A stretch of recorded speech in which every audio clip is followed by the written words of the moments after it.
Samuel avait 14 ans, et pourtant la vie lui avait déjà appris à se taire. Chaque matin, il aidait sa mère Aïcha au marché, sous le soleil brûlant, pendant que d'autres enfants passaient devant lui en uniforme scolaire.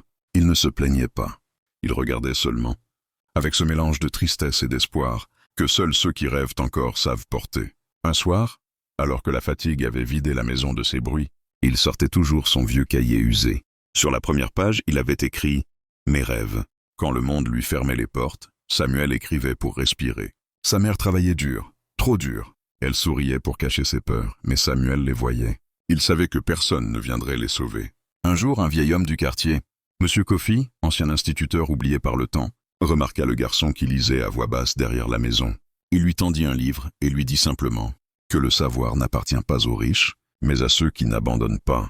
À partir de ce jour, Samuel travailla au marché le jour et étudia la nuit, à la lumière d'une lampe tremblante, pendant que le monde dormait.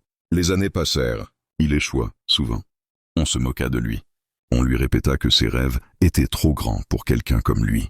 Il rentrait parfois brisé, mais jamais vide. Chaque échec trouvait sa place dans le cahier. Puis un soir de pluie, sa mère tomba malade.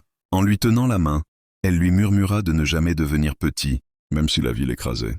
Ces mots devinrent une promesse gravée dans son cœur. Samuel continua, encore et encore, jusqu'au jour où son nom fut appelé parmi ceux qui avaient réussi.